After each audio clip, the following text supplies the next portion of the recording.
I am Rear Admiral Victoria Blackwell, retired. For 36 years, my colleagues called me Ice Queen because nothing rattled me. Not Category 4 hurricanes off the Alaska coast. Not capsized fishing vessels with 6 souls clinging to wreckage in 30-degree water. Not even the night my husband's helicopter went down during a rescue operation, and I had to identify what remained of Captain David Blackwell through dental records while maintaining operational command of my sector. But tonight, standing in the crystal chandelier glow of my father's Boston Harbor estate, watching 500 of New England's wealthiest citizens sip Chateau Margaux and laugh at carefully orchestrated jokes, I feel something close to nausea. Harrison Blackwell, 73 years old and still moving through rooms like he owns not just the real estate but the oxygen itself, has just grabbed the microphone from the bandleader. The room quiets with the practiced obedience of people who know power when they see it. My father's face glows red under the Venetian chandeliers, flushed with 18-year Macallan and the intoxication of absolute control. His finger extends toward me. The gesture feels less like pointing and more like accusation, trial, and sentencing combined into a single motion. The words that follow will replay in my mind for years, each syllable sharp as broken glass. Look at my daughter Victoria, 58 years old, a widow with no son to carry forward the Blackwell name. She chose to waste her life protecting coastlines instead of learning how to run an empire worth $600 million. Honestly, I wish that hurricane 18 years ago had finished the job. At least then I could have collected the $500,000 in life insurance, instead of standing here looking at this dried-up failure of a woman who brings shame to everything our family built. The laughter that follows crashes through the ballroom like a rogue wave. It has that particular texture of nervous energy mixed with genuine cruelty. The sound of people who will do anything to stay in the favor of a man who controls shipping contracts worth tens of millions. They expect me to crumble, to turn away with tears streaming down my face. Just another woman of a certain age being reminded that her value expired somewhere between menopause and obsolescence. What they cannot see is the thick cream envelope pressed against my left breast, hidden in the interior pocket of my Coast Guard dress whites. The paper is aged to the color of old ivory, sealed with red wax that bears the impression of an eagle in flight. The weight of it feels like armor. And they certainly cannot see my daughter, Lieutenant Commander Jamie Blackwell, standing near the oyster bar in her Navy dress uniform. She is 33 years old, every inch of her posture broadcasting the barely controlled fury of a woman watching her mother get eviscerated in public. Her hand rests on the hilt of her ceremonial sword, knuckles bone white. I catch her eye across the crowd. The message I send is wordless but clear. Not yet. Watch, learn. Because this is not just about me anymore. This is about teaching my daughter the most important lesson I can offer: how a woman takes back power from men who believe age has stripped her of all weapons. Silence is not absence. Silence is choice. Silence is strength wearing patience like evening gloves. And I have been silent for 58 years. The time for speaking has finally arrived. The Blackwell Maritime Estate sits on 3 acres of prime Boston Harbor waterfront, a Greek revival mansion that has weathered 250 Massachusetts winters. The house itself is an architectural study in dominance, 22 rooms, each one larger than most families' entire homes, all facing the Atlantic as if daring the ocean to try something. 7 generations of Blackwell men stare down from oil portraits in the grand hallway. Shipping magnates, all of them, with the same sharp green eyes and harder mouths. Not a single woman among them, despite the fact that my great-great-grandmother personally navigated 3 clipper ships through the Strait of Magellan during the California Gold Rush. Harrison loves to tell people he built Blackwell Shipping Corporation from nothing, turning a small regional carrier into a containerized logistics empire, generating $600 million annually. He says it with the conviction of a man who has told the same lie so many times, it has calcified into truth. What he never mentions is that he inherited the company from Fleet Admiral Robert Blackwell, my grandfather, who spent 40 years expanding routes from Boston to every major European port. Harrison simply showed up, put his name on the letterhead, and took credit for momentum that was already unstoppable. I returned to Boston 6 months ago after my retirement ceremony at Coast Guard Sector Boston headquarters. 36 years of service condensed into a 20-minute ceremony where I handed over command to my successor and tried not to think about the fact that I was walking away from the only family that ever truly valued me. The invitation to tonight's celebration had arrived 2 weeks later, embossed cardstock announcing Harrison's 50th anniversary as president of Blackwell Shipping. The handwritten note at the bottom, in my father's aggressive scrawl, said, "Your presence is required. Preston's succession will be announced. Try not to embarrass the family." I brought Jamie. My daughter flew in from her posting at Naval Air Station Oceana, arriving in her service dress uniform with its rows of ribbons that include an Air Medal and 2 Navy Commendation Medals. She wanted to see where her mother came from, to understand the family she had only met at funerals and the occasional strained holiday dinner. Standing in the circular driveway, as valets parked Maseratis and Bentleys, Jamie had stared up at the mansion with something between awe and horror. The words came out soft, almost wondering, "Mom, this is where you grew up?" I adjusted the cover on my dress whites, checking that every ribbon sat precisely aligned. 20 years of commanding increasingly larger Coast Guard assets had taught me that appearance matters, especially when entering hostile territory. The answer felt heavier than it should have. "I existed here, sweetheart. I wouldn't call it growing up." Now 90 minutes into the party, I understand the full weight of that distinction. The accident happened 18 years ago on a Thursday night in August. I was 40 years old, home on 2 weeks' leave from my posting in Alaska, where I commanded a marine safety unit responsible for inspecting fishing vessels and responding to distress calls across the Bering Sea. The sound of the crash jerked me awake at 2 a.m. Metal on concrete, the particular shriek of expensive German engineering meeting immovable stone at high velocity. I ran downstairs in bare feet and Coast Guard sweatpants to find Preston's Mercedes S-Class embedded in the decorative fountain of our neighbor's estate. The hood had folded back on itself like paper. Steam hissed from the ruined engine block. My brother stumbled out of the driver's seat, 48 years old and reeking of tequila mixed with something chemical that might have been cocaine sweat. But it was the details that haunted me then, and haunt me still. A woman's red stiletto heel lay on the passenger floor mat, the kind that costs more than most people's monthly rent. Dark stains on the cream leather seats that looked wrong, too thick to be wine, and the expression on Preston's face when he saw me, not shock or fear, but calculation, the instant assessment of how to turn catastrophe into opportunity. Harrison appeared within minutes, as if he had been expecting the call.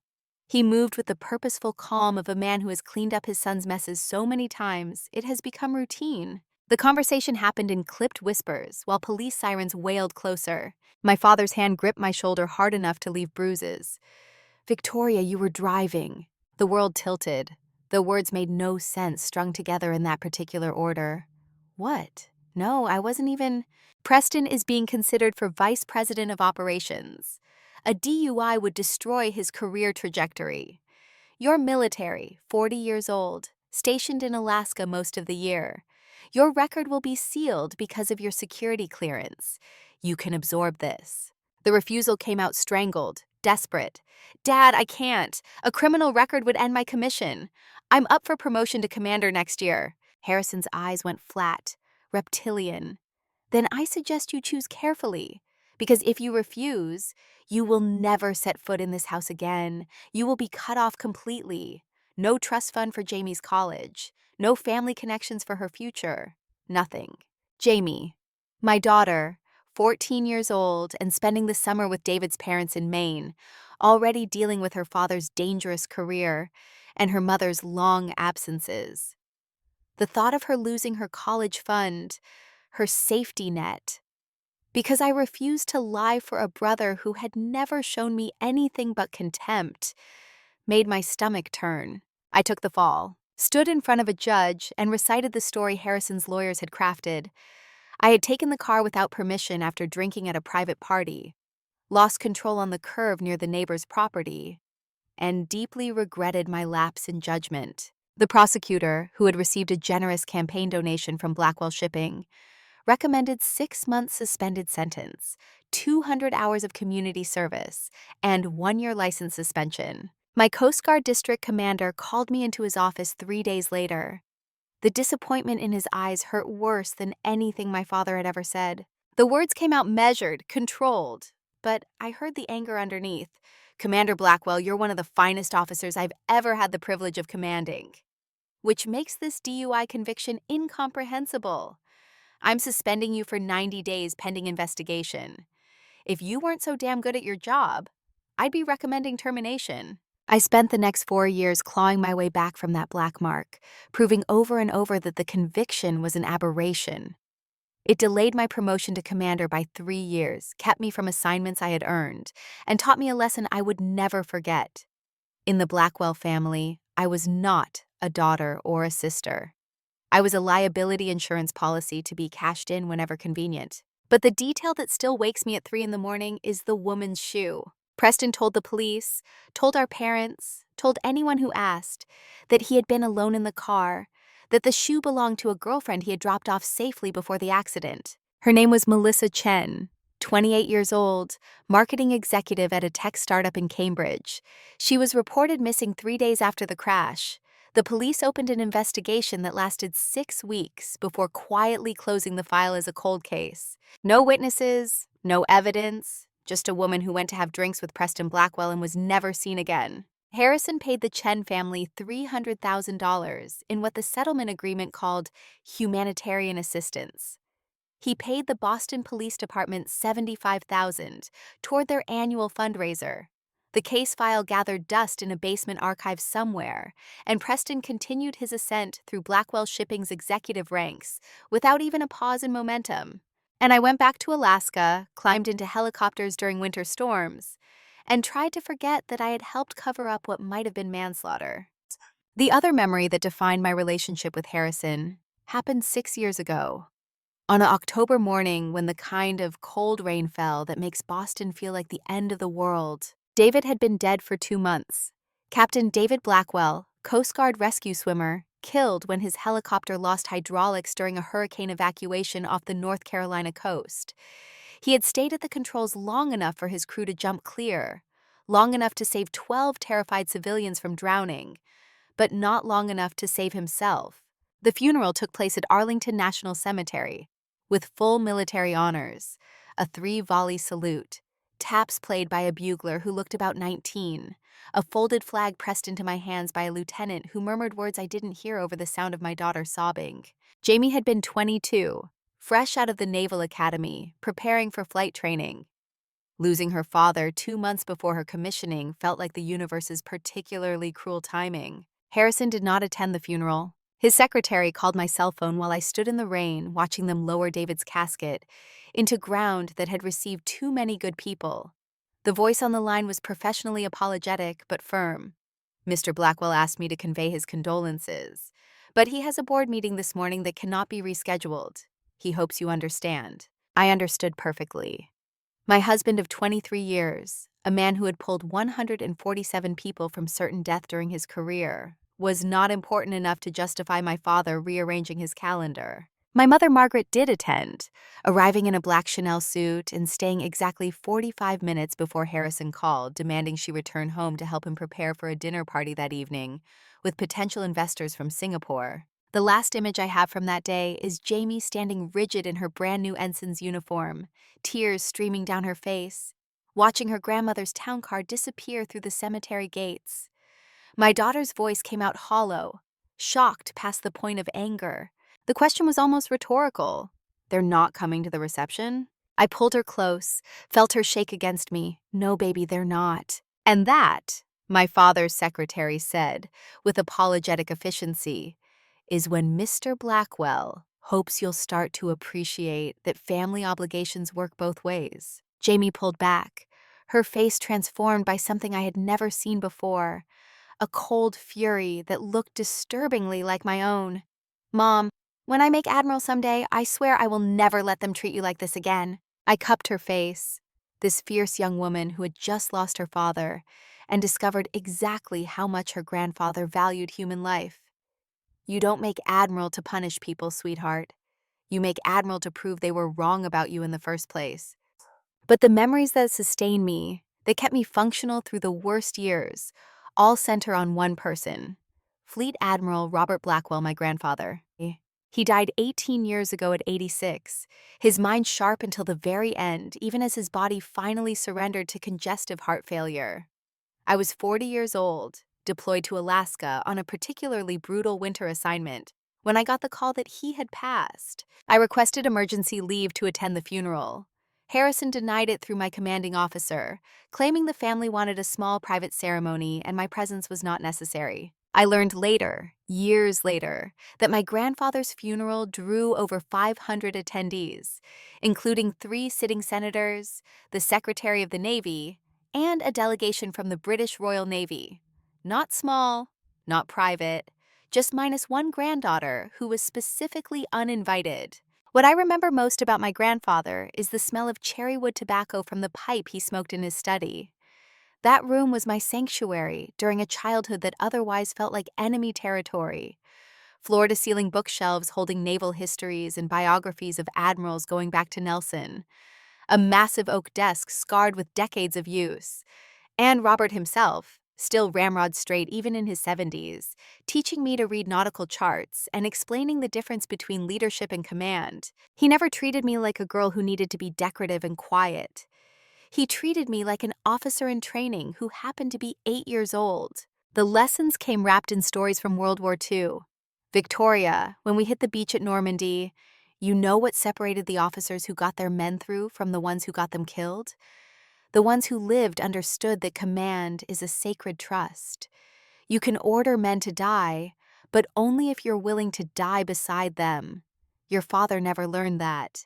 He thinks leadership is about taking credit for other people's sacrifice. I would sit cross-legged on the Persian rug in front of his fireplace, absolutely mesmerized, while he recounted stories of naval engagements in the Pacific, of playing chess with his fear during kamikaze attacks, of learning that courage is not the absence of terror, but the decision to act despite it. One conversation when I was 16 and Harrison had just told me there was no point in me applying to the Naval Academy because women did not belong in combat roles, has stayed with me across 4 decades. Robert had looked up from the pipe he was packing, his green eyes sharp. "Did your father say that?" Word for word, the humiliation still fresh. He said I should marry well instead, that the family needs me to produce sons, not waste time playing soldier. The laugh that came out of my grandfather was short, bitter. Of course he did. Weak men are terrified of strong women, Victoria. Your father is afraid of you because somewhere deep in his withered little heart, he knows you're twice the leader he'll ever be. That's why he's trying to crush you now, before you figure out your own strength. But I'm just a girl, the doubt creeping in despite my best efforts. The Naval Academy doesn't even accept women for line officer positions yet. Yet is the critical word child. By the time you're old enough to apply, the world will have changed. And when it does, you will be ready. Not because I'm telling you to, but because you have salt water in your veins and steel in your spine. Blackwell blood. The real kind, not the counterfeit your father is peddling. He died before I made commander, before I met David, before I earned my first medal for a rescue operation that should have killed me, but instead taught me that leadership under fire is where you discover who you really are. But his study remained unchanged for years, preserved exactly as he left it, until Harrison had it gutted and converted into a wine cellar 6 months after the funeral. The symbolism was not subtle. Tonight's party is Harrison's victory lap, his public coronation of Preston as heir apparent to Blackwell Shipping Corporation. 500 guests representing the intersection of old Boston money and new international capital, all gathered to witness the formal transfer of power from one generation to the next. The ballroom sparkles with enough wealth to fund a small nation's GDP. Crystal chandeliers from Venice cast prismatic light across women in Dior, and men in bespoke suits that cost more than most Americans earn in 6 months. The champagne is Cru Clos d'Ambonnet at $3,000 per bottle. The caviar is Beluga at $200 per ounce. Even the ice sculptures are architectural achievements, perfect replicas of clipper ships that will melt into expensive puddles before midnight. Preston Blackwell holds court near the Marble Bar, 48 years old and dressed in a Brioni suit that probably cost $12,000. The Patek Philippe Grand complication on his wrist represents $280,000 of Swiss engineering, though I doubt Preston could explain the complications it measures beyond the basic time and date. He moves through the crowd with the ease of someone who has never been told no, never faced consequences, never had to account for the bodies he left behind. I watch him laugh at a joke told by a Massachusetts senator, head thrown back, hand resting possessively on the shoulder of Anastasia Whitmore, his fiancée.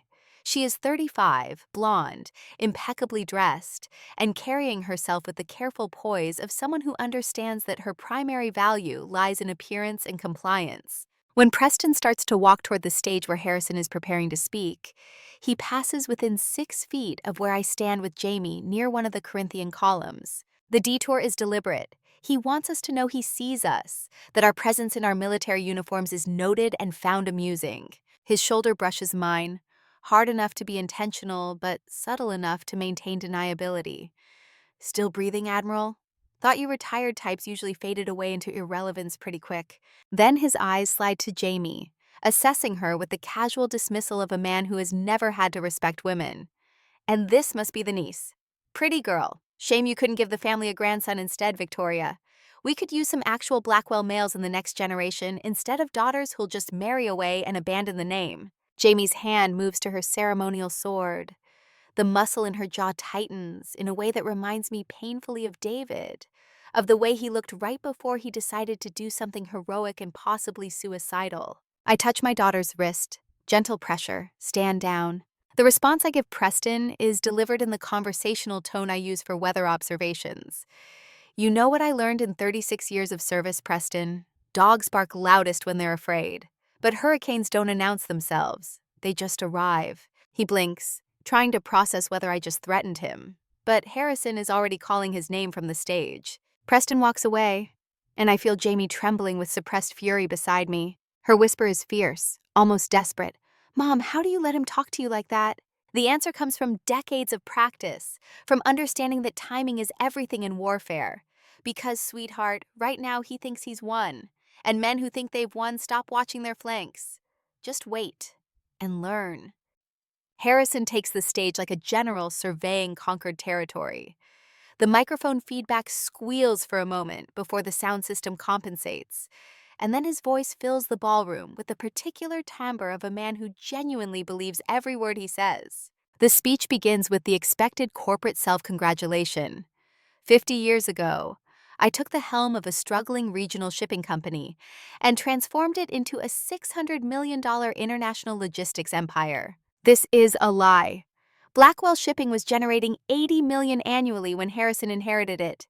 He simply rode the containerization wave that revolutionized global trade and took credit for momentum he did not create. But no one in this room cares about accuracy. They care about proximity to power. For 10 minutes, Harrison recounts triumphs that range from embellished to completely fictional. He talks about vision and sacrifice, about building relationships with European partners, about navigating the complex waters of international trade. What he does not mention, the pension fund he quietly drained to cover bad investments, the offshore accounts in the Cayman Islands that hold money skimmed from employee retirement savings, the customs officials in 3 countries who receive monthly payments to expedite certain containers without thorough inspection. I know about these things because 6 months ago, Lawrence Blackwell, my uncle and the family's corporate attorney for 45 years, started sending me encrypted files. He never explained why. Just documents, spreadsheets, bank statements, all carefully annotated with dates and transaction details. At the time, I thought he was preparing me for some kind of shareholder dispute, maybe wanting me to understand the company's financials in case Harrison tried to force me to sell my inherited shares at below market value. Now, standing here with the letter from my grandfather pressed against my heart, I understand that Lawrence was building a case, methodically, patiently, waiting for the right moment to detonate it. Harrison's voice shifts, takes on the warm tone he uses when performing affection. And now it is time to look toward the future.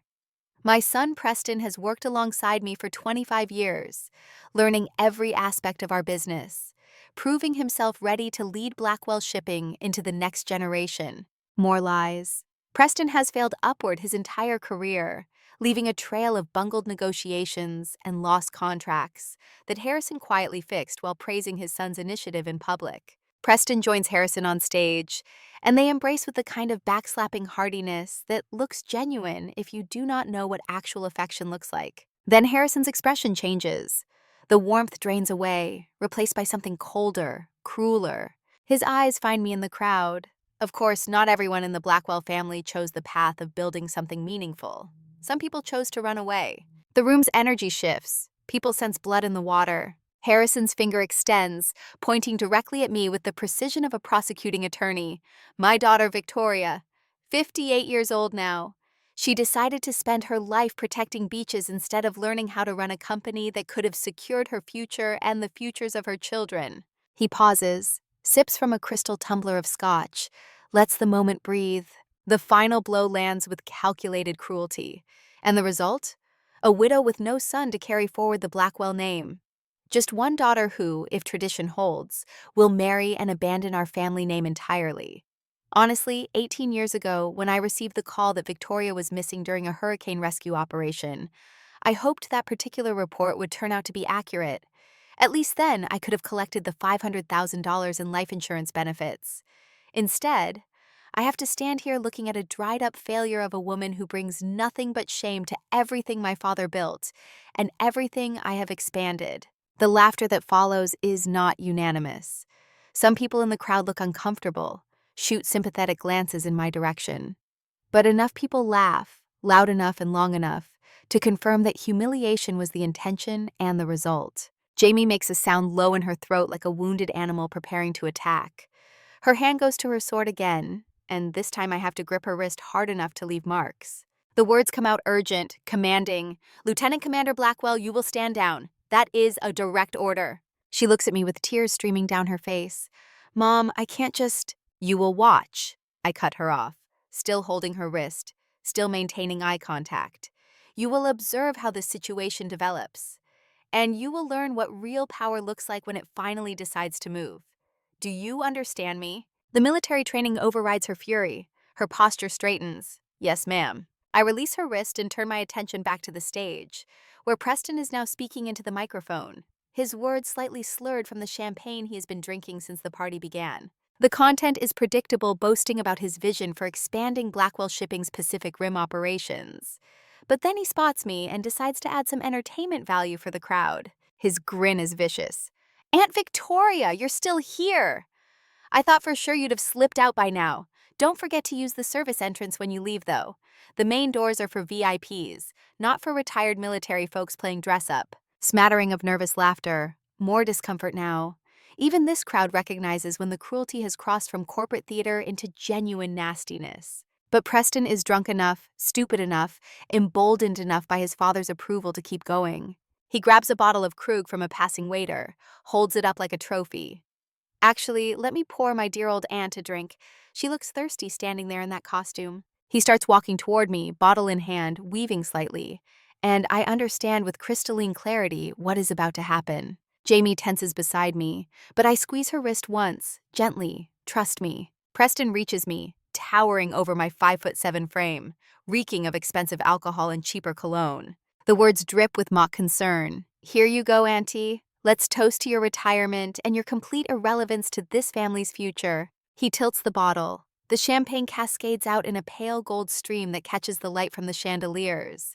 It splashes across my left shoulder, soaking into the dark blue wool of my dress uniform, running down across my chest where my ribbons are meticulously arranged in perfect rows. The liquid hits the Coast Guard Distinguished Service Medal that sits above all the others, the decoration I earned for commanding the rescue efforts during Hurricane Katrina's aftermath, the medal that represents 72 straight hours of coordinating assets while watching body bags multiply and trying not to think about the people we could not reach in time. $3,000 of champagne dripping off a piece of metal that symbolizes everything I have ever done that mattered. The room goes silent, not the excited silence of anticipation. This is the horrified silence of people watching a line get crossed that cannot be uncrossed. Disrespecting a woman is one thing in this crowd's moral calculus. Disrespecting the uniform and medals of a 36-year military veteran is something else entirely. something that triggers discomfort even among people who have spent the evening laughing at my father's cruelty. I stand absolutely still, letting the champagne soak through my jacket, feeling it run down toward the letter hidden in my breast pocket. The liquid is cold, the fabric is heavy, and I do not move, do not flinch, do not give Preston or Harrison or anyone in this room the satisfaction of seeing me react. My voice, when I speak, is conversational, almost friendly. Preston, you didn't just spill a drink. You just poured $3,000 of alcohol onto a medal that represents the blood of better people than you will ever meet. You didn't just stain my uniform. You just declared war on every principle this family used to stand for. Preston's grin falters. He looks to Harrison for support, for approval, for confirmation that he did the right thing. But before my father can respond, before the moment can dilute itself in more laughter and performative outrage, I do something I have been planning for 6 months. Since the first encrypted file arrived from Lawrence, since I started to understand that my grandfather had left me more than just memories. I turn my back on Preston and Harrison, and 500 people who represent everything hollow about inherited wealth and unearned power. The military about face is precise, textbook perfect.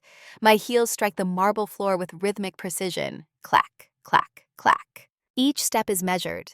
Each impact resonates through the sudden silence. I am not running, I am conducting a tactical withdrawal, the kind taught at every level of military leadership training when the terrain is unfavorable, and the time is not yet right for direct engagement. Jamie falls in beside me, matching my pace, her hand still hovering near her sword, but her face set in the same mask of controlled fury that I know I am wearing. Preston's voice follows us, amplified by the microphone he still holds, ugly with triumph.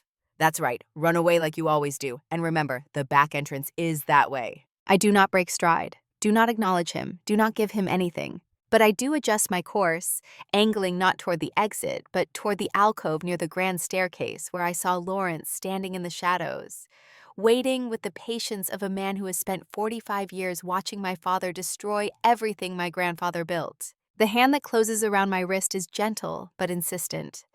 Lawrence Blackwell is 70 years old, gaunt where his brother is bloated, gray where Harrison is artificially tan, and carrying himself with the quiet dignity of someone who chose integrity over advancement decades ago.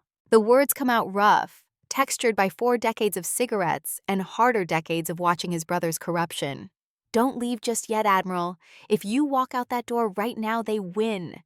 You become exactly what they say you are. I stop. Jamie stops beside me. We stand in the alcove while the party resumes behind us, the string quartet starting up again, the conversations rebuilding to their previous volume. My voice comes out flat, drained. Uncle Lawrence, I'm 58 years old. I'm too tired for these games. Lawrence reaches inside his charcoal suit jacket, moves with deliberate care, and produces an envelope. The paper is cream-colored, aged to the shade of old piano keys.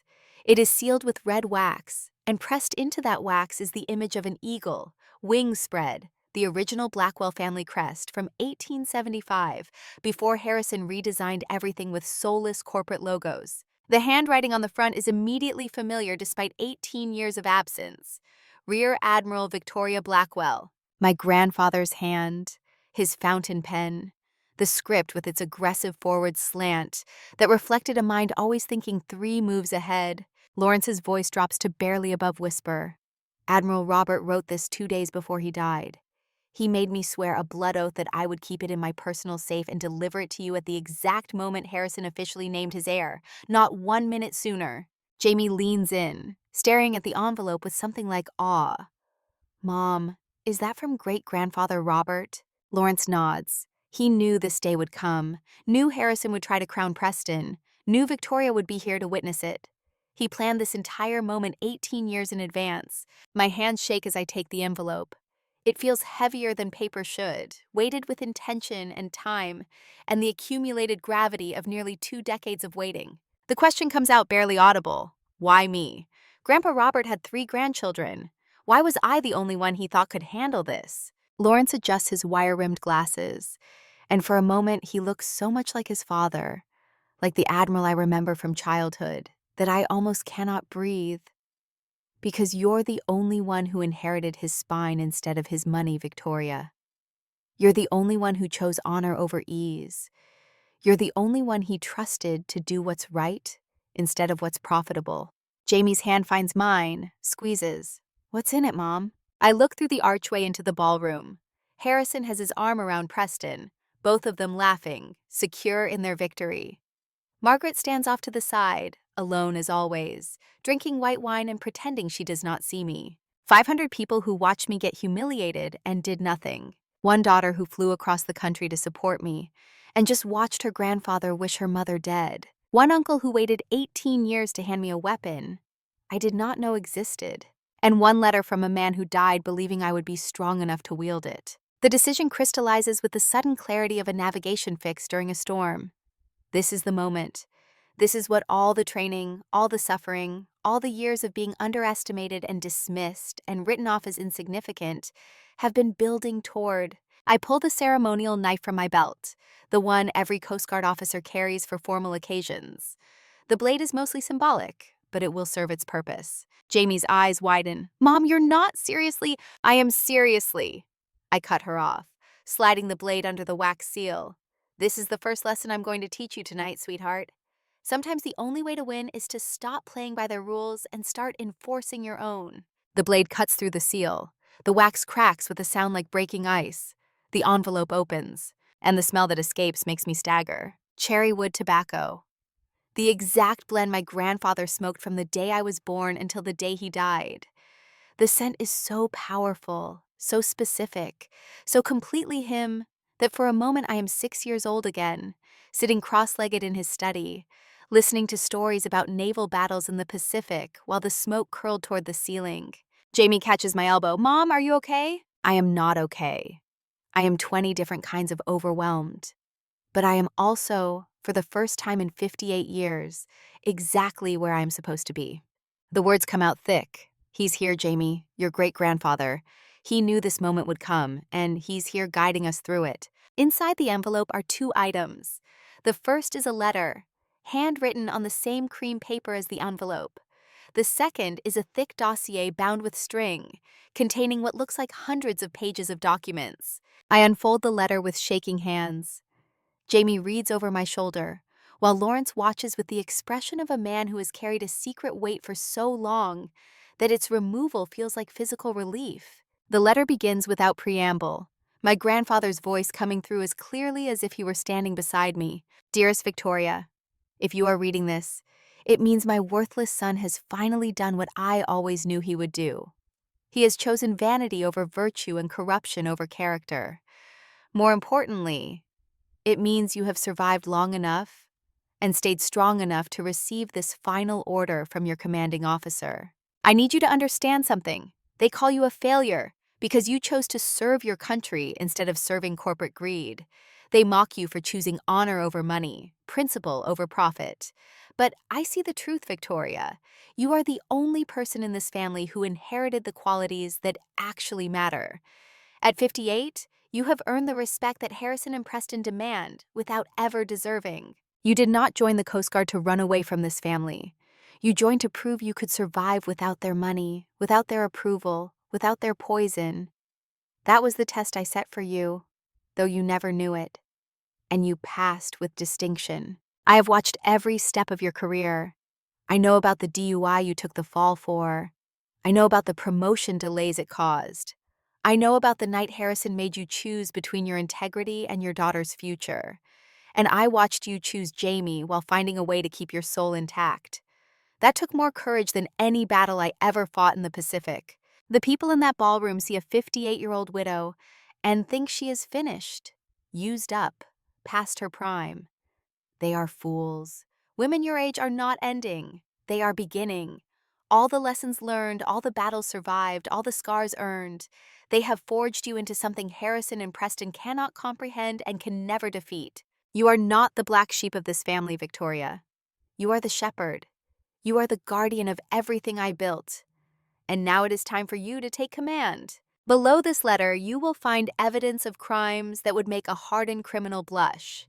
Your father has embezzled $42 million from company funds and employee pension accounts. He has paid bribes to customs officials in 3 countries.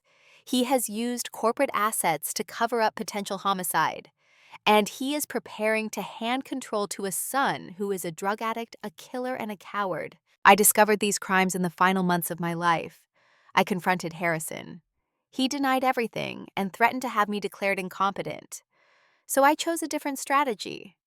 I planted a delayed weapon, one that would detonate exactly when it would do the most damage to his plans and the most good for the people he has victimized. That weapon is you, Victoria. The corporate bylaws I drafted in 1975 contain a clause Harrison has forgotten. If the sitting trustee commits financial fraud or appoints a successor with a criminal history, the trust that controls 51% of company voting shares automatically dissolves the current leadership.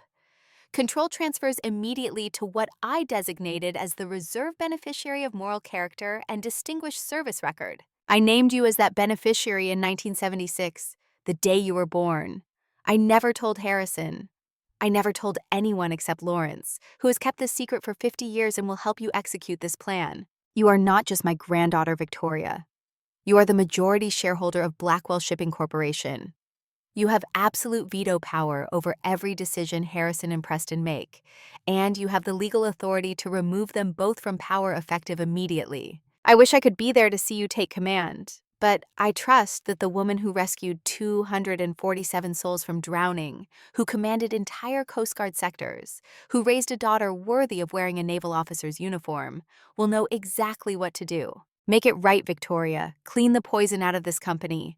Restore what I built to what it was supposed to be.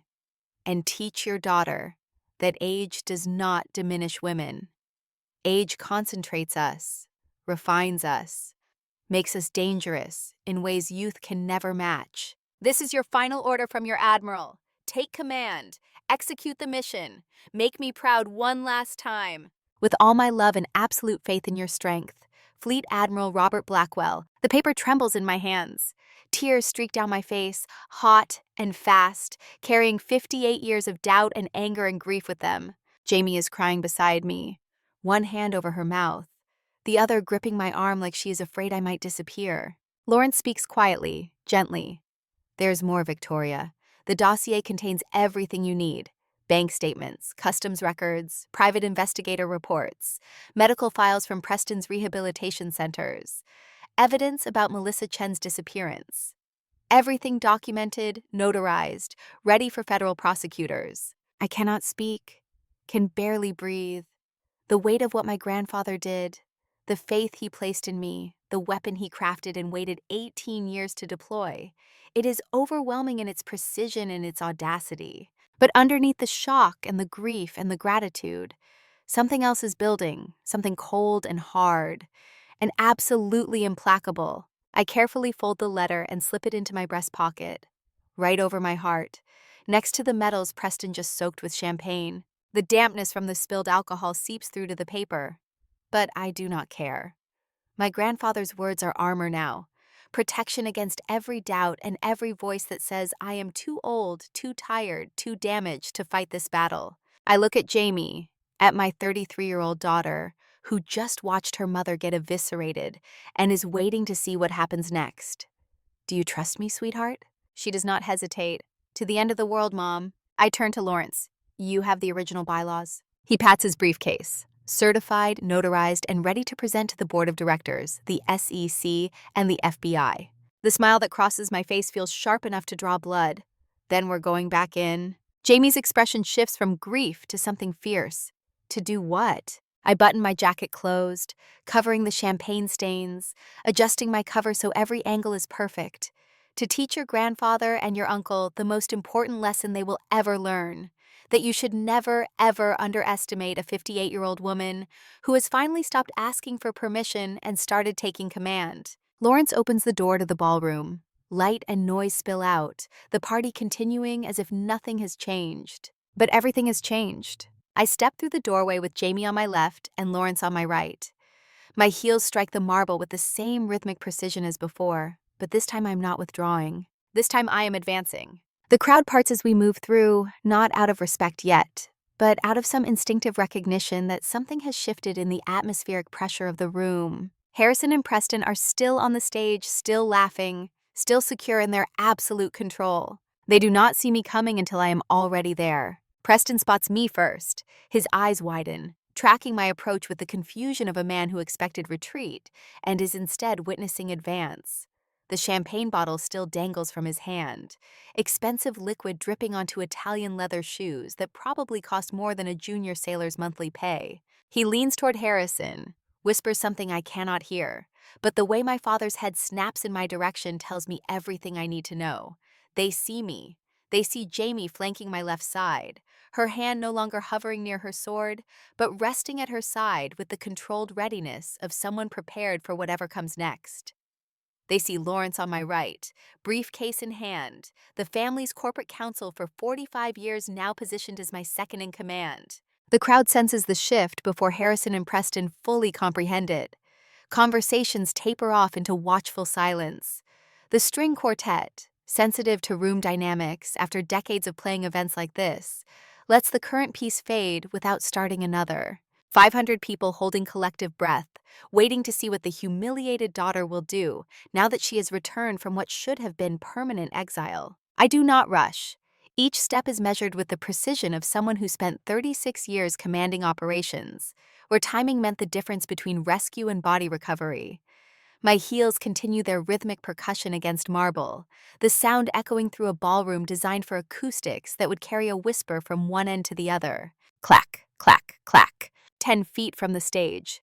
Preston takes a half step backward, his swagger evaporating as his alcohol-fogged brain starts processing that something fundamental has changed in the last 5 minutes. 5 feet.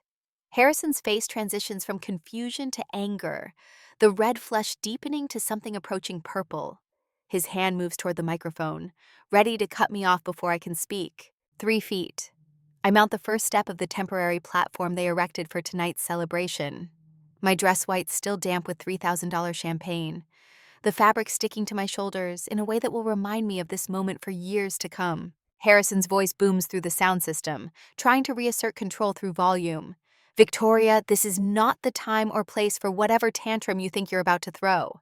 Step down immediately and leave these premises before I have you physically removed. I do not stop climbing. Do not acknowledge his command. Do not give him the courtesy of a response that would suggest his authority over me still exists. The second step, the third, the fourth.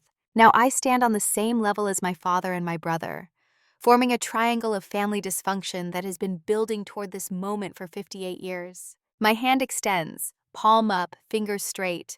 The gesture is simple, direct, unmistakable in its meaning. Harrison stares at my outstretched hand, then at me, incomprehension warring with fury. What do you think you're doing? The words come out calm, conversational, completely stripped of the emotion roiling underneath. I'm taking the microphone, Father. It's my turn to speak.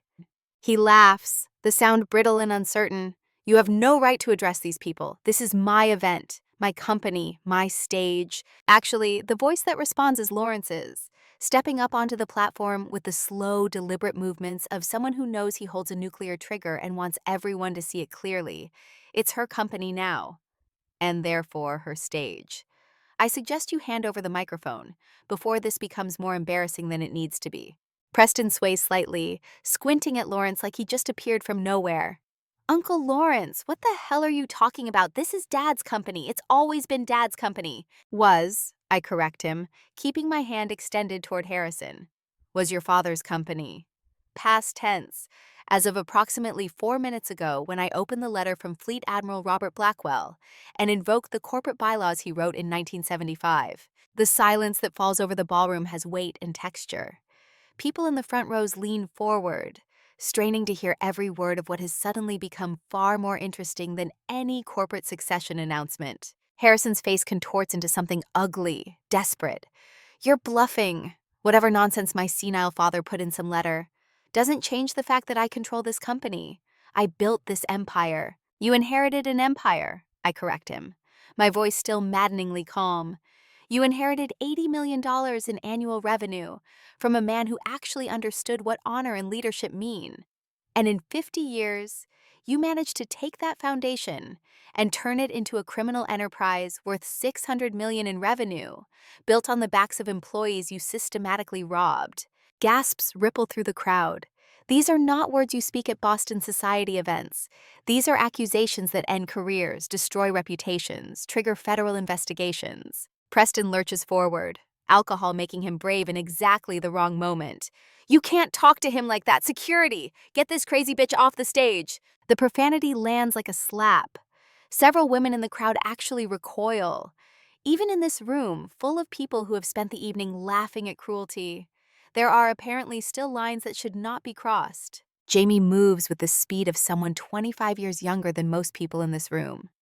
She is on the stage in 2 strides, positioning herself between me and Preston, with the controlled aggression of a fighter pilot, ready to engage hostile targets. Her voice cuts through the shocked silence with parade ground clarity. That's Rear Admiral Blackwell to you. And if you call my mother that word again, your next conscious thought will be wondering why the ceiling is suddenly where the floor used to be. For a moment, I see David in her, see the man who died saving strangers, because that was who he was. Because the uniform meant something deeper than fabric and ribbons. Pride and grief twist together in my chest so tightly, I almost cannot breathe. But this is not the moment for emotion. This is the moment for execution. My hand, still extended, makes a small beckoning gesture. The microphone, Harrison, now, or I can simply take it. He looks at the device in his hand, at me, at the 500 faces watching this family implosion, with the fascinated horror of people witnessing a car crash in slow motion.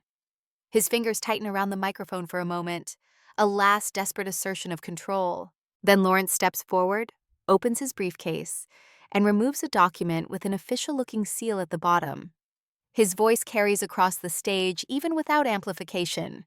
Harrison Blackwell, pursuant to Section 7, Paragraph C of the Blackwell Shipping Corporation bylaws, as drafted by Fleet Admiral Robert Blackwell and registered with the Commonwealth of Massachusetts in 1975, you are hereby notified that your position as trustee has been terminated effective immediately due to documented financial fraud and criminal conspiracy.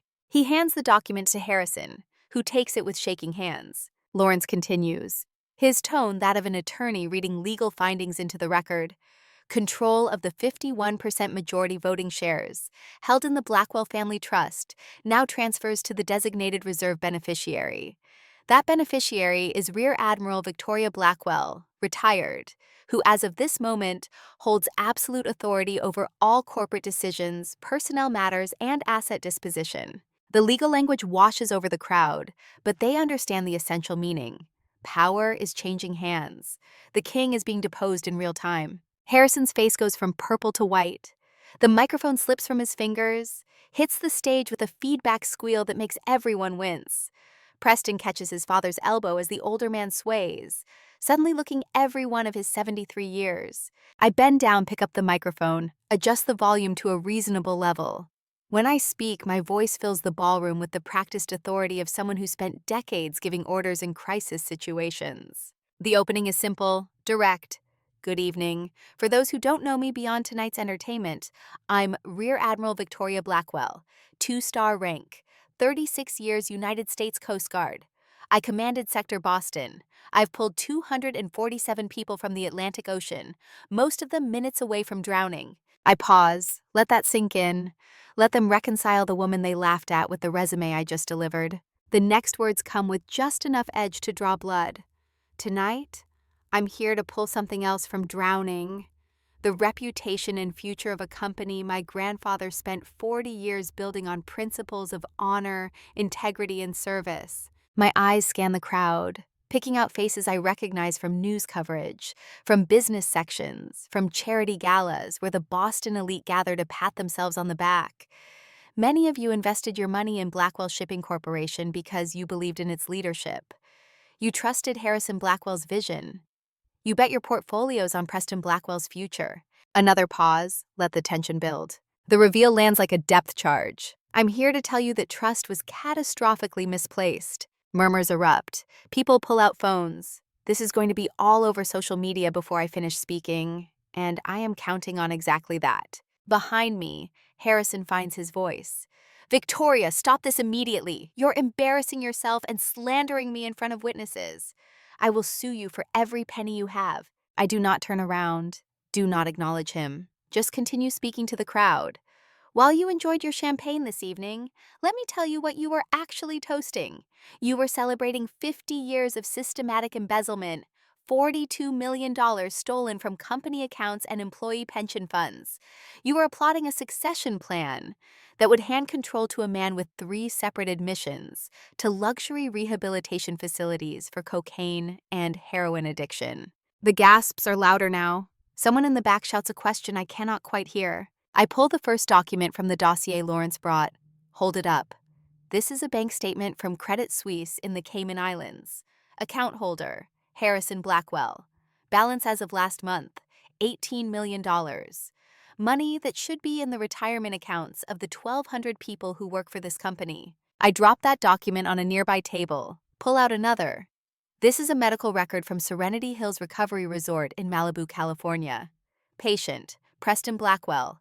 Third admission for substance abuse. Total cost paid by Blackwell Shipping Corporation, $3.2 million. That one gets dropped too. Pull out another. This is a settlement agreement signed by Harrison Blackwell. Payment to the family of Melissa Chen, $300,000. For those who don't remember, Melissa Chen was a 28-year-old marketing executive who went missing 18 years ago after having drinks with Preston Blackwell. Her body was never found. The silence now is absolute. This has gone beyond corporate drama into something darker, uglier, potentially criminal. Preston makes a strangled sound, tries to grab for the documents, but Jamie steps smoothly between us, her hand finally resting on her ceremonial sword in a gesture that is pure theater but devastatingly effective. My daughter's voice rings out clear and cold. I wouldn't, Uncle Preston. Assaulting a flag officer is a felony. Adding that to your current problem seems unwise. I continue, as if there was no interruption. I spent 6 months reviewing every document my Uncle Lawrence provided. 6 months analyzing financial records, cross-referencing transactions, building a timeline of systematic theft and corruption. And what I found was a company that should be worth far more than $600 million in revenue. A company that has been bled dry by 2 men who viewed 1,200 employees not as people with families and futures, but as resources to be exploited. Now I do turn, facing Harrison directly for the first time since taking the stage. You stood here tonight and wished I had died 18 years ago. Said it would have been better for you to collect insurance money than to have to look at your failure of a daughter. My voice drops, goes quiet in a way that makes people strain to hear. Here's what you didn't know, Father. That hurricane you mentioned, the one you hoped would kill me, I saved 32 people during that operation. 32 human beings who are alive today because I chose service over selfishness. That's 32 families who still have mothers, fathers, sons, daughters. 32 futures that exist because I didn't drown. The emotion creeps in despite my best efforts to control it. Can you say the same? Can you point to a single life you've improved beyond your own? A single person who is better off because Harrison Blackwell existed? He cannot answer. The question hangs in the air like an indictment. I turn back to the crowd. So here's what happens next. Effective immediately, I am assuming control of Blackwell Shipping Corporation. My first action will be to commission a full forensic audit of every account, every transaction, every contract signed in the last 15 years. My second action will be to restore the employee pension fund to full solvency, even if that requires selling off personal assets held by the Blackwell family. People in the crowd are nodding. Some even start to applaud, then stop, uncertain if applause is appropriate during what amounts to a corporate coup. My third action, I continue, will be to cooperate fully with federal investigators from the FBI, the Securities and Exchange Commission, and the IRS Criminal Investigation Division regarding potential fraud, embezzlement, and other crimes that may have been committed using Blackwell Shipping resources. As if on cue, the main doors to the ballroom open. The timing is so perfect I almost smile, but Lawrence planned this to the minute, coordinating with contacts he has spent 45 years cultivating for exactly this moment. Men and women in Navy windbreakers flood into the room. The yellow letters on their backs catch the light from the Venetian chandeliers. FBI. Behind them, representatives from the SEC and IRS, all carrying badges and authoritative expressions that transform the party atmosphere into something resembling a crime scene.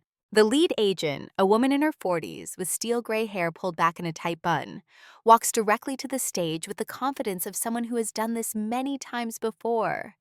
She pulls out her credentials, displays them for everyone to see. Her voice is professionally neutral. Special Agent Chen, FBI, Boston Field Office. Harrison Blackwell. My father, who has been standing frozen since I started speaking, makes a sound like air leaking from a punctured tire. Yes. You're under arrest for federal tax evasion, wire fraud, and embezzlement from an ERISA protected employee pension fund. You have the right to remain silent. Anything you say can and will be used against you in a court of law. The handcuffs come out. The sound they make closing around Harrison's wrists, click, click, click, is somehow louder than all the other sounds in the room. It echoes against marble and crystal, a metallic punctuation mark on 50 years of corruption. Preston sees what is happening and tries to run. He stumbles off the stage, heading for a side exit near the service hallway, where staff have been discreetly ferrying food and drink all evening. He does not make it 10 feet. The security chief, a man named Mike Santos, who I recognize from my time commanding Sector Boston, steps directly into Preston's path. Mike is 62 years old, retired Coast Guard Master Chief, and built like someone who still runs 5 miles every morning despite decades of hard living. Preston bounces off Mike's chest and staggers backward. "Get out of my way, I pay your salary!" Mike's voice comes out flat, completely devoid of emotion. "Actually, sir, you don't. I'm contracted through Blackwell Shipping Corporation. And as of approximately 8 minutes ago, you no longer have any authority over personnel decisions." He looks past Preston to where I stand on the stage, catches my eye. What happens next is something I will remember for the rest of my life. Mike snaps to attention with a precision that speaks to decades of military discipline. His heels come together with that distinctive clack I know so well. His right hand rises in a crisp salute, fingers aligned, held perfectly at the correct angle. His voice rings out across the ballroom. "Good evening, Admiral. Permission to secure the suspect?" Behind him, 3 other security personnel, all of them veterans I recognize from various Coast Guard postings over the years, snap to attention and salute in perfect unison. The gesture is so unexpected, so absolutely perfect in its timing and symbolism, that I feel tears threaten for the second time tonight. These men owe me nothing. They could have just let Preston escape, could have stayed neutral, could have protected their paychecks and their comfortable positions. Instead, they chose to honor 36 years of service over a few months of salary from a corrupt corporation. I return the salute, keeping my hands steady despite the emotions churning underneath. "Permission granted, Master Chief. Thank you for your service." Mike drops the salute, turns back to Preston with an expression that could best be described as professional satisfaction. Boston police have some questions about a missing person case from 18 years ago. Something about a red high heel and blood evidence in a Mercedes S-Class.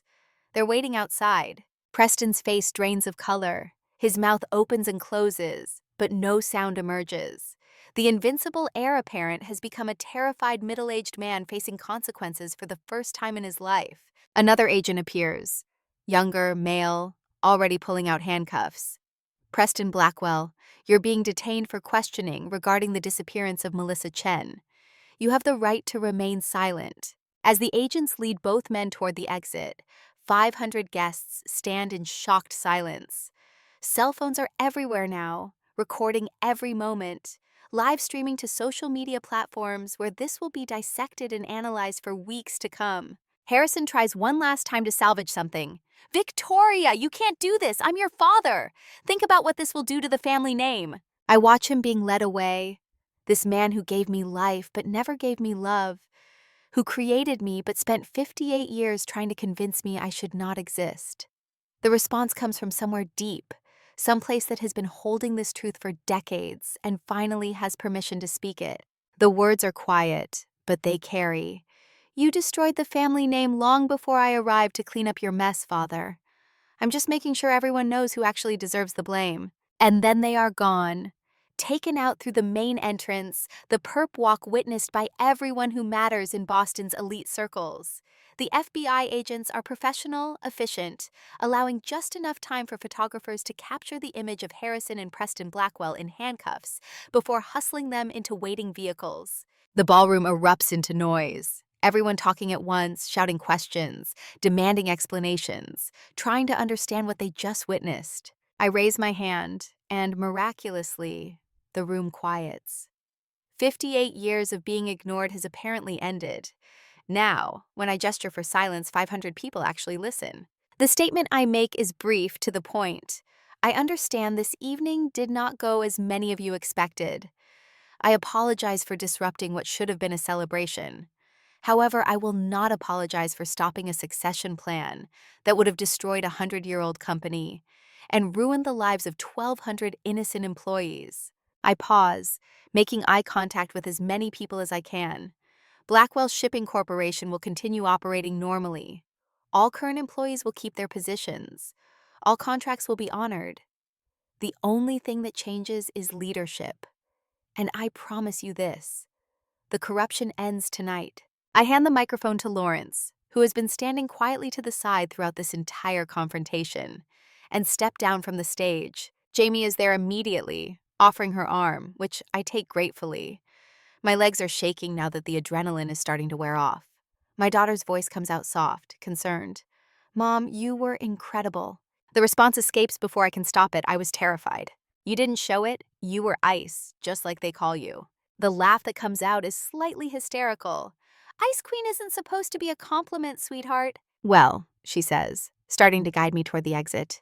"Tonight, it definitely was. But we do not make it to the doors before one more confrontation becomes inevitable." Margaret Blackwell, my mother, detaches herself from the group of shell-shocked society women she's been standing with throughout this entire spectacle.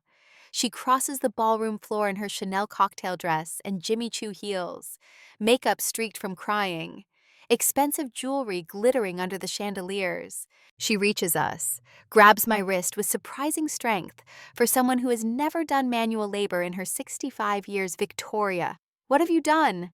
I look down at her hand on my wrist, then up at her face. This woman who gave birth to me but never protected me, who watched Harrison destroy me piece by piece and chose her comfort over my safety every single time. The answer comes out tired, drained of everything except simple truth. "I did what someone should have done 30 years ago, Mother. I stopped letting corrupt men hurt people." Margaret's eyes are wild, desperate. "That was your father. You just sent your father to federal prison. How could you?" The question hangs between us, and I realize she genuinely does not understand. In her worldview, family loyalty trumps everything. Morality, legality, basic human decency, all of it subordinate to the requirement that we protect family at any cost. But I learned something different in 36 years of service. He embezzled $42 million, Mother. He covered up a potential homicide. He was preparing to hand control of 1,200 people's livelihoods to a drug addict. Those are federal crimes. I can't fix that. Nobody can. Margaret's face crumples. Real tears now, mixing with the mascara, creating dark rivers down her carefully maintained complexion. "But I love you, Victoria. I've always loved you. You know that, don't you?"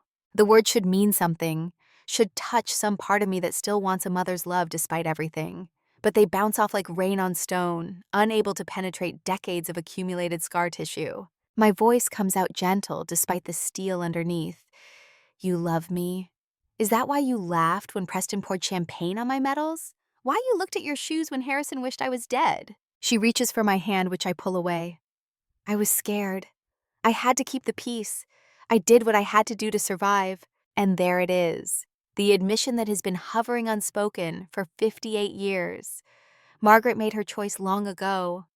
She chose comfort over courage, security over standing up for her daughter, and she has been justifying that choice every day since.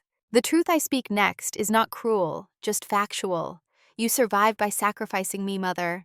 Every time Harrison hurt me, you stood by and let it happen because opposing him would have cost you something. Your lifestyle, your status, your position in Boston society. You sold your daughter to maintain your comfortable life. Her hand flies up as if to slap me, then freezes midair as she realizes we are still surrounded by hundreds of witnesses. The hand drops back to her side. "You're cruel, Victoria. You're cold. You're exactly like your grandfather." For the second time tonight, someone delivers that line like an insult. For the second time, I accept it as the compliment it actually is. The smile I give her is small, sad, but genuine. Thank you, Mother. That's the kindest thing you've ever said to me. I reach into my jacket pocket, pull out a check I prepared this afternoon after Lawrence sent me the final documents. I had hoped not to need it, had held on to some fantasy that maybe my mother would surprise me, would stand up for me just once. The check is for $75,000, 6 months' rent on a decent apartment in Cambridge, enough for food, utilities, basics. After that, you'll need to find work or apply for Social Security. Whatever normal people do when they're 65 and need to support themselves. Margaret stares at the check like I just handed her a live snake. Work? Victoria, I'm 65 years old. I've never worked a day in my life. Then you have a lot of catching up to do, I respond, my voice devoid of sympathy. Most people your age have been working for 45 years. You should consider yourself fortunate to start now. I can't, she whispers, the check trembling in her hand. I don't know how to do anything. Learn. The word comes out harder than I intended, so I soften slightly. There are community colleges that offer job training. Libraries have computer classes. You're perfectly capable of learning basic office skills if you choose to. But what about this house? What about my friends? What about the life I've built? The life you built, I correct her, was funded by stolen money and maintained through complicity in crimes that destroyed other people's families. That life is over, Mother. Time to build a new one based on something other than enabling corruption. She looks at me with something approaching hatred. You're throwing me out? Your own mother? Lawrence steps forward, his voice calm and professional. Margaret, the estate is being liquidated to help restore the employee pension fund. You have 30 days to remove your personal belongings before the property transfers to the bankruptcy trustee. I suggest you use that time wisely. Margaret's face cycles through shock, anger, bargaining, and finally settles on bitter resignation. She looks at the check again, then at me. I'll never forgive you for this. The response comes from a place of hard-won peace. I'm not asking for forgiveness, Mother. I'm asking you to finally take responsibility for your own life instead of depending on corrupt men to provide for you. I turn toward the exit, Jamie's arm still linked through mine, and this time I do not stop for anyone. Behind us, Margaret's voice rises to a shriek. Victoria, don't you walk away from me! Victoria! But I am walking away, with my daughter beside me and the weight of my grandfather's letter over my heart. I walk out of the ballroom, through the grand foyer with its 7 generations of Blackwell men staring down in judgment, and out into the cool Boston night. The doors close behind us with a heavy final sound. Boom! Jamie and I stand on the front steps, breathing in salt air from the harbor, listening to the muffled chaos continuing inside the mansion. My daughter speaks first, her voice thoughtful. Mom, did you plan all of that? The timing with the FBI, the security team saluting, all of it? Some of it, I admit. Lawrence coordinated with federal investigators once we had enough evidence. Mike Santos reached out to me 6 months ago, when he started noticing irregularities in how the company handled employee benefits. But Preston pouring champagne on my medals, Harrison wishing I was dead in front of 500 witnesses, that was pure luck. Bad luck that became good luck, Jamie observes. The best kind, I agree. We start walking toward the circular driveway where a few valets are still scrambling to retrieve cars for guests who have decided they have seen enough drama for one evening. Jamie's next question comes carefully, as if she is testing dangerous ground. What about grandmother? Are you really going to let her struggle? I stop walking, turn to face my daughter in the glow of landscape lighting that makes the mansion look like something from a Gothic novel. Sweetheart, your grandmother made her choices 58 years ago. She watched your grandfather Harrison abuse me emotionally, financially, legally. She stood by when he forced me to take the fall for Preston's DUI.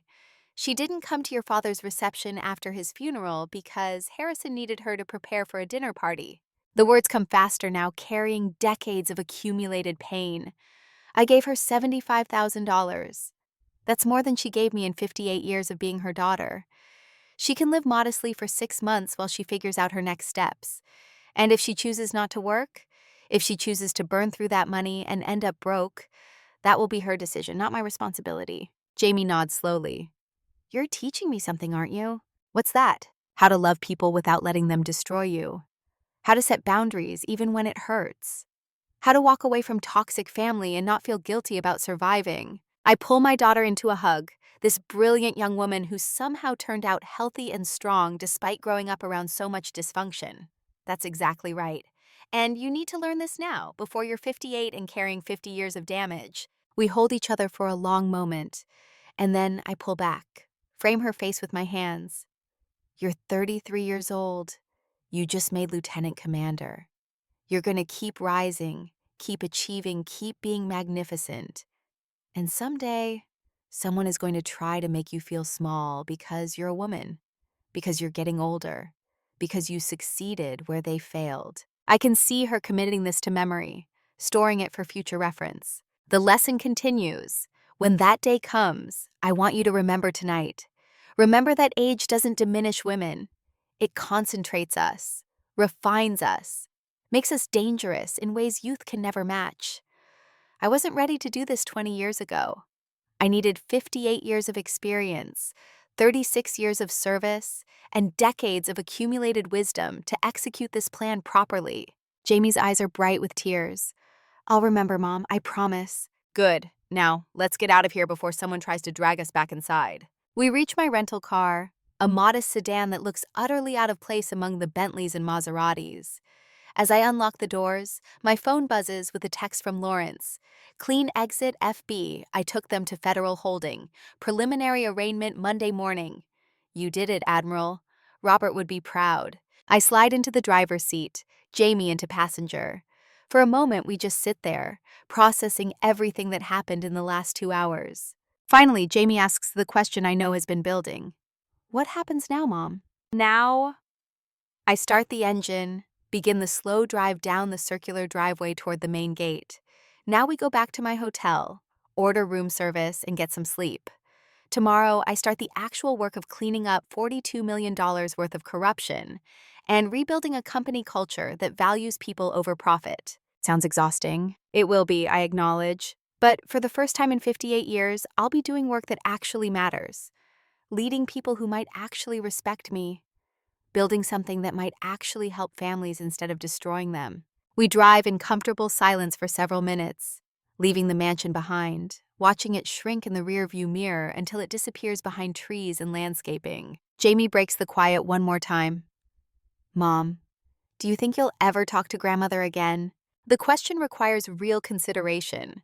I do not answer immediately, instead letting my mind work through possibilities, scenarios, contingencies. Finally, I don't know, sweetheart. Maybe if she uses this as an opportunity to genuinely change, to get therapy, to examine why she enabled abuse for so long, to become someone capable of taking responsibility instead of playing victim. And if she doesn't, then we'll have had our last conversation tonight. And I'll be sad about it, but I won't regret it. You can't save people who are determined to drown. All you can do is make sure they don't pull you under with them. More silence. The streets of Boston roll past, familiar and strange at the same time. This city where I was born, where I spent my childhood, where I learned that family can be the most dangerous enemy you ever face. Jamie's voice is small when she speaks again. I'm proud of you, Mom. The tears I have been holding back finally escape, running hot down my cheeks. Thank you, baby. That means more than you know.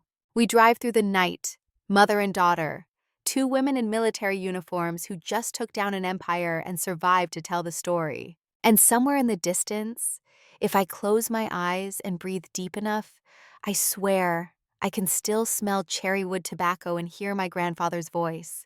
Well done, Admiral. Mission accomplished. 5 days pass before I can bring myself to return to the federal building in downtown Boston. Jamie has been fielding calls from Agent Chen, from the SEC, from Lawrence, all of them requesting meetings that I keep postponing because some part of me needs these few days to process what happened in that ballroom before diving into whatever comes next. But postponement has its limits. On the 6th morning after the arrests, I wake in my hotel room to find Jamie already dressed in civilian clothes, 2 cups of coffee on the small table by the window, and an expression that says the grace period is over. Her voice is gentle but firm. Mom, they need you today. The forensic accountants are ready to start. Agent Chen has information she says you need to hear in person. And Lawrence called twice already this morning. I sit up, accept the coffee she hands me, and nod. You're right. Let's go face whatever fresh disaster Harrison left behind. 2 hours later, we sit across from Agent Chen in that same windowless conference room where this entire nightmare began to take shape months ago. But this time, the table between us holds different documents, thicker files, more photographs, evidence that extends far beyond simple pension fund theft. Agent Chen wastes no time with pleasantries. Admiral Blackwell, we need to discuss the full scope of what your father built. What we showed you before the arrest was just the foundation. The structure goes much deeper. She slides the first folder across the polished wood surface. I open it slowly, already bracing for impact, and find shipping manifests marked with dates going back 12 years, container numbers, port codes, customs declarations that even my untrained eye can see are falsified. The explanation comes in her measured professional tone. For over a decade, Harrison used Blackwell shipping vessels to transport stolen luxury vehicles from Europe to the United States. Ferraris, Lamborghinis, Bentleys taken from wealthy owners in Germany, France, Italy. 63 documented shipments that we know of. Probably more we haven't uncovered. I turn pages, seeing photographs of exotic cars being unloaded at Boston Harbor in darkness. Their VIN numbers filed off, their ownership histories erased. Each vehicle represents someone's property stolen, someone's insurance claim filed, someone's trust in the world damaged. Jamie leans over my shoulder, her breath catching. How much money are we talking about? $8 million annually to Harrison, Agent Chen responds. $2 million more to Preston for managing the European side of the operation. $10 million a year in criminal proceeds, on top of the $42 million embezzled from the pension fund. The numbers stop meaning anything after a while. They become abstract, impossible to connect to the man who raised me badly, but who I still, in some broken part of my mind, wanted to believe wasn't completely monstrous. Lawrence, sitting to my left, removes his glasses and cleans them with a handkerchief, a gesture I recognize as his way of buying time when emotions threaten to overwhelm professional composure. How many employees knew? None of the legitimate staff, the SEC representative answers. Harrison and Preston used a separate logistics company for the illegal shipments, paid off a handful of dock workers and customs officials, kept everything compartmentalized. The 1,200 people working honest jobs had no idea they were employed by a criminal enterprise. Small mercy, I hear myself say, the words coming out hollow. At least their livelihoods aren't built on knowing participation in crime. Agent Chen pulls out another folder, and something in her body language shifts. This one is different. Personal, in a way the financial crimes are not. Before she even opens it, I know this is the information that will change everything. Her voice gentles slightly. During our investigation, we traced all of Harrison's financial transactions. Regular payments caught our attention. $60,000 annually for 28 years to an address in Miami, Florida. Sent to a woman named Carmen Rodriguez. The name means nothing. I glance at Jamie, who shakes her head. At Lawrence, who looks genuinely surprised for the first time in months. Agent Chen continues. Carmen Rodriguez worked as a translator for Blackwell Shipping's Latin American operations, starting in 1988. She and Harrison had a relationship. In 1989, she gave birth to a daughter. The room tilts slightly. I grip the table edge, steadying myself against information that should not be surprising given everything else I know about my father, but somehow still manages to land like a physical blow. Jamie's hand finds mine under the table. Mom, I have a sister. The words come out barely above a whisper. Harrison had another daughter. Agent Chen slides a photograph across the table. The woman in the image is 35 years old, dark curly hair pulled back in a ponytail, wearing an EMT uniform, standing beside an ambulance with a tired but genuine smile. But it's her eyes that stop my heart. Green. That exact shade of Blackwell green that stares back at me from my mirror every morning. Her name is Elena Rodriguez. Agent Chen provides the details I cannot ask for yet. She's a paramedic in Miami, works for Miami-Dade Fire Rescue, lives in a modest apartment, supports a younger half-sister through community college, has been paying off her mother's medical debt for 6 years since Carmen died of cancer in 2018. And Harrison just stopped paying after Carmen died? Jamie's voice carries outrage I cannot yet access. Immediately, the SEC representative confirms. The day after Carmen's funeral, all payments ceased. No explanation. No continued support for his daughter, just silence. I stare at the photograph, this stranger who shares my father's DNA, and apparently nothing else of his character. She looks happy in this moment, frozen in time, genuine. The kind of person who chose a career saving lives rather than accumulating wealth. Does she know? The question comes out rough. About Harrison, about the arrests. Not yet, Agent Chen replies. We wanted to ask how you wanted to handle this. Legally, she could claim inheritance rights. If she contests the asset liquidation, it complicates everything we're trying to accomplish with the bankruptcy court. Lawrence leans forward. Victoria, I need you to think carefully about this. Elena Rodriguez is Harrison's biological daughter. She has standing to file claims against the estate. If she lawyers up, if she fights for what's technically owed to her, it could delay pension fund restoration by years. The implication hangs heavy. I should keep Elena ignorant. Let her remain unaware of her connection to the Blackwell name until after everything is settled and there is nothing left to fight over. Jamie speaks before I can. That's not who we are. That's not who Mom is. She's right. Whatever calculation Lawrence is suggesting, however legally sound it might be, it's exactly the kind of thing Harrison would do. Sacrifice human connection for financial advantage. Treat people as problems to be managed, rather than as family deserving truth. I want to meet her. The decision crystallizes with sudden clarity. Arrange it. I don't care about the legal complications. She's my sister, and she deserves to know her family. Agent Chen nods slowly. I can facilitate that. But Admiral, go into this meeting understanding that Elena Rodriguez has no obligation to trust you, to like you, or to make any of this easier. From her perspective, she's spent 35 years with a father who paid her mother to stay quiet and then abandoned her completely. The Blackwell name probably doesn't mean anything good to her. Then I'll have to change what that name means, I respond, starting with telling her the truth. 4 days later, Jamie and I stand on a residential street in Miami's Alapati neighborhood, afternoon heat wrapping around us like a wet blanket. The building in front of us is modest, well-maintained, but clearly not designed for luxury living. 3 stories of weathered stucco, external staircases, the kind of place where working people live because it's affordable and close to public transportation. Jamie adjusts the collar of her civilian shirt, nervous energy radiating from her. What do we say? How do we even start this conversation? With the truth, I remind her, repeating my own advice back like a mantra. We tell her who we are, why we're here, and what we know. Then we let her decide what happens next. We climb to the 3rd floor, find apartment 3C, and I raise my hand to knock before pausing.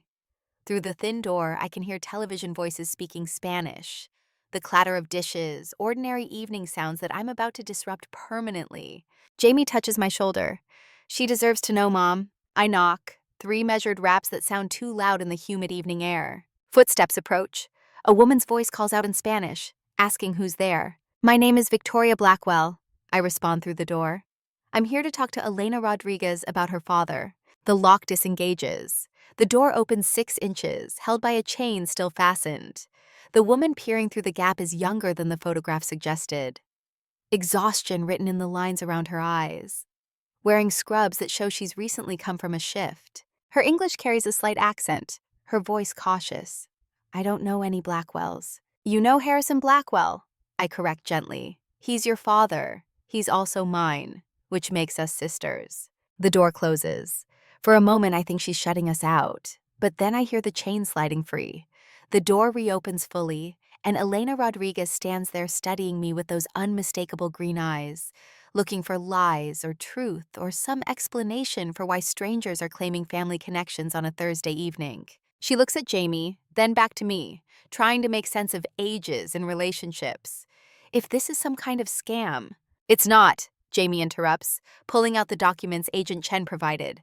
Birth certificate, DNA analysis, photographs of Harrison that establish the connection beyond doubt. We're not here to ask for anything. We're here because you deserve to know the truth about your family. Elena takes the papers with hands that shake slightly, scanning them quickly but thoroughly. When she looks up again, her expression has shifted from suspicion to something more complex. Shock mixed with anger, mixed with a desperate kind of hope that makes my chest ache. "Come in," she finally says, stepping back. "If you're going to tell me my life is a lie, at least do it sitting down." The apartment is small but immaculately kept, decorated with photographs and bright artwork that speaks to someone who takes pride in creating home despite limited resources. A younger woman, maybe 20, looks up from homework spread across a dining table and freezes at the sight of strangers. Elena speaks to her in rapid Spanish, explaining something I cannot follow. The younger woman, who must be Lucia, gathers her books and retreats to another room, shooting curious glances back at us. We settle onto a worn sofa while Elena takes the armchair facing us, still holding the documents like evidence that might evaporate if she loosens her grip. "Start from the beginning," she directs. "Tell me everything." So I do. But not the clinical version I gave Agent Chen. Not the legal summary Lawrence would approve. I tell her the human story. About growing up as Harrison's unwanted daughter. About 36 years trying to earn love from a man incapable of giving it. About coming back to Boston and discovering corruption that ran deeper than I imagined. I tell her about the arrests, the investigations, the mansion that's being sold to restore stolen pension funds. Jamie fills in details about growing up watching her grandfather ignore her mother, about David's death and Harrison's absence, about the night in the ballroom when everything finally came to a head. When we finish, Elena sits in silence for a long time. Tears track down her face, but she doesn't sob or break down, just lets the grief and anger and loss flow quietly while she processes 35 years of partial truths becoming complete devastation. Her first words surprise me. My mother knew. She had to know who he really was. I think so. I agree, honestly. The payments were too regular, too calculated. But I don't think she knew the extent of his wealth or his crimes. If she had, she would have demanded more, Elena finishes bitterly. 60,000 a year. She cleaned houses for extra money, worked herself literally to death. And all that time my father had millions. The rage in her voice is righteous, deserved, exactly what I felt when I first understood the scope of Harrison's betrayal. Jamie leans forward. Your father, our father, is a monster. He hurt my mom for 58 years. He abandoned you for 35. But we're here now, and we want to make things right if you'll let us. Elena looks at my daughter, this 33-year-old woman offering connection to a stranger, and something in her face softens. What does making things right look like? I pull out the document Lawrence prepared before we flew to Miami, hand it across the gap between us. This is a trust fund, $500,000, independently managed, accessible immediately for education, housing, medical expenses, whatever you need. It's separate from the bankruptcy proceedings, set up for my personal retirement accounts. Elena stares at the paperwork like it might bite her. I can't accept this. You can and you should, I reply. It's not charity, it's what you deserved your entire life. I'm trying to compensate for 35 years of our father's negligence. But you don't even know me. The response comes from somewhere deep. You're my sister, that's enough. And I'd like to know you better, if you're willing. We talk for 3 more hours, unpacking decades of secrets and parallel lives, shaped by the same terrible father in different ways. Elena tells us about Carmen, about growing up knowing her father was distant and unavailable but never understanding why. She describes watching her mother die slowly, while medical bills accumulated faster than insurance could cover. She explains raising Lucia while working 70-hour weeks, trying to create stability in a life defined by absence and uncertainty. In return, I share stories I've never told anyone except Jamie, about taking the fall for Preston's DUI, about David's death and Harrison's cold calculation, about standing in that ballroom feeling 58 years of rejection solidify into something I could finally fight against. By the time the sky darkens completely and Miami's evening noise rises around us, something fundamental has shifted. We're not family yet in the deep sense that requires time and trust, but we're connected. Related not just by blood, but by shared damage inflicted by the same source. Elena walks us to the door, her eyes red, but her shoulders straighter. Thank you for coming, for telling me the truth, for not pretending I don't exist. I pull her into a hug, this stranger who is my sister, and feel her stiffen briefly before relaxing. You exist, Elena, you matter. And if you're open to it, I'd like to stay in touch. Maybe you could visit Boston sometime, meet the rest of your family, see the work we're trying to do with what's left of Harrison's empire. She pulls back, managing a watery smile. I'd like that. Fair warning, though, I've never been anywhere that requires a winter coat. Jamie laughs. We'll take you shopping, make a whole thing of it. After we leave, standing on the street waiting for our rental car, Jamie speaks first. That was harder than the ballroom. Different kind of hard, I agree. In the ballroom, I was fighting enemies. Tonight, I was trying to build family. Much more terrifying. She links her arm through mine. You did good, Mom. Really good. We drive back to our hotel in comfortable silence, and I think about Elena's face when she realized her entire understanding of her father was built on lies. About the trust fund that won't erase 35 years of abandonment, but might provide some foundation for a better future. About the fact that I now have a sister who chose service over wealth just like I did, who built a life helping people despite every obstacle Harrison could have removed if he'd cared enough to try. Family isn't about DNA, it's about choice, and tonight we chose each other. 3 months later, I stand in what used to be Harrison's study, now converted into administrative offices for the entity Lawrence has legally designated as the Admiral Robert Blackwell Veterans Center. The transformation is subtle but complete. Where oil paintings of stern Blackwell men once hung, we've mounted photographs of service members the center has helped, their faces showing hope instead of the haunted desperation they carried upon arrival. Patricia Morrison, the woman I hired as interim CEO of Blackwell Shipping Corporation, sits across the desk reviewing quarterly reports on a tablet. She's 62, former Coast Guard Vice Admiral, and exactly the kind of leader this company should have had all along. Her voice carries satisfaction as she summarizes. We're stable. Revenue is down from the 600 million peak, but we're at 480 and climbing. Employee morale is the highest it's been in 20 years. The pension fund restoration is ahead of schedule. Federal auditors are impressed. We're going to survive this. I scan the numbers she displays, seeing a business finally operating ethically instead of criminally.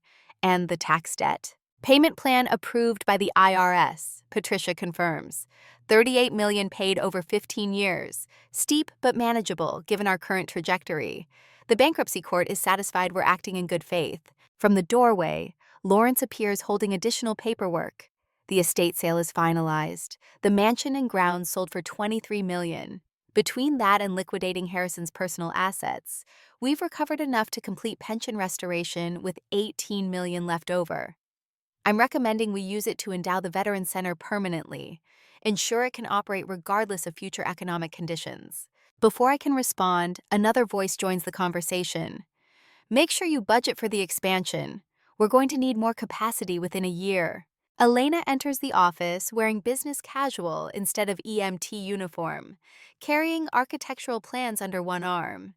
She moved to Boston 6 weeks ago, took the position of medical director for the Veterans Center, and has been transforming our clinical services from adequate to exceptional. I've had more family meals with Elena in 6 weeks than I had with Harrison in 58 years.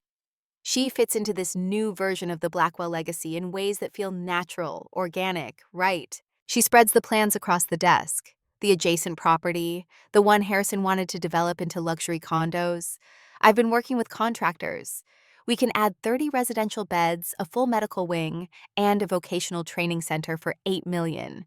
Leaves $10 million for the endowment Lawrence mentioned. Patricia leans over to study the blueprints. This is ambitious. Elena's smile is fierce. We have 23 people on the waiting list right now. Veterans living in cars or shelters, or worse because there's no space for them here. Ambitious is the minimum standard. I look at these 3 people. Patricia rebuilding a corrupt company into something ethical. Lawrence using 45 years of legal expertise to dismantle his brother's crimes. Elena channeling her abandonment into creating space for other people who were left behind. And feels something I haven't experienced in decades. Pride in association. These are the kind of people I want to work alongside, to build something with, to leave behind when my own time comes. The conversation continues, logistics and budgets and timelines, but I'm only half listening. My attention keeps drifting to the window overlooking Boston Harbor. where container ships move in and out of port, carrying legitimate cargo managed by honest workers who no longer need to fear that their pension funds are being stolen. Lawrence notices my distraction. Admiral, your thoughts on the construction timeline? I refocus. Whatever Elena says, she's the one who'll be running clinical operations. I trust her judgment. The words come easily now. This delegation to someone I've known for weeks, but trust completely because she's proven herself repeatedly through action, rather than asking for approval she doesn't need. The meeting continues for another hour, covering details about federal oversight ending in 3 months, about community partnerships Elena is building with other service organizations, about media requests from outlets wanting to profile the transformation from criminal enterprise to ethical operation. When the others finally leave, I remain in the study, sitting in the chair that was once Harrison's throne, looking at photographs of people helped instead of hurt by Blackwell resources. My phone vibrates. Text from Jamie. Promotion ceremony confirmed for next month. You're coming, right? Need my mom there when I pin on Commander. I type back. Wouldn't miss it. Proud of you, sweetheart. Another text arrives immediately. Also, I may have invited Elena and her sister. Hope that's okay. Want them to see what an actual functional Blackwell family looks like? The laugh that escapes is genuine, warm, perfect. The more the merrier. I'm about to put the phone away when one more message appears. This time from a number I've been hesitating to save into contacts despite weeks of regular communication. Marcus Rivera. Still planning on that dinner tonight? I found a place in North End that supposedly has the best Chiopino in Boston. Worth investigating if you're interested. Marcus. Commander Marcus Rivera, retired Coast Guard, someone I worked with briefly 20 years ago during a joint operation in Alaska, and reconnected with 2 months ago when he reached out after seeing news coverage of the arrests. What started as old colleagues catching up has evolved into something that feels suspiciously like dating, though neither of us has used that word explicitly. At 59, I thought romance was finished, filed away with other experiences that belonged to younger versions of myself. But Marcus is different, patient, comfortable with silence, content to move slowly because we're both old enough to know that rushing ruins things worth building. I type back, Chopino sounds perfect. 7, okay? Perfect, I'll pick you up. The exchange is simple, practical, but it carries weight. This is the 3rd dinner this week. The pattern is establishing itself without pressure or declaration. Just 2 people discovering that they enjoy each other's company and want more of it. I spend the rest of the afternoon reviewing applications from veterans requesting admission to the center, reading stories that break my heart and strengthen my resolve simultaneously. Former soldiers struggling with PTSD, Marines dealing with traumatic brain injuries, Navy personnel facing homelessness after medical discharges. Each file represents someone who served and is now being failed by systems that don't care enough or don't have resources enough to help properly. By the time Marcus arrives at 7, I've approved 8 new admissions and flagged 6 more for Elena's medical review. He appears in the doorway looking like someone who spent his career on ships and still maintains the bearing. Ready? I close the laptop, stand, grab my jacket. Let me show you around first. You haven't seen the progress since last time. We walk through the transformed mansion, and I narrate the changes. The ballroom where I was humiliated now hosts group therapy sessions. The dining room where Harrison entertained corrupt business partners now serves communal meals to residents. The bedrooms where Blackwell family members slept now provide temporary housing for people rebuilding their lives. Marcus listens, asks thoughtful questions, and doesn't try to fill silence with unnecessary commentary. It's one of the things I appreciate most about him, this comfort with letting moments breathe. Standing in what used to be the grand foyer, he finally speaks. Your grandfather would be proud. This is exactly what he wanted, isn't it? Service that actually matters. I think about the letter I still keep in my desk drawer, the words I've read so many times I've memorized every line.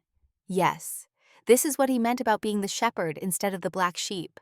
Not trying to fit into the flock that rejected me, but protecting the ones who were hurt by the same wolves that tried to destroy me. Marcus's hand finds mine, a gesture that still feels new enough to make my heart rate increase slightly.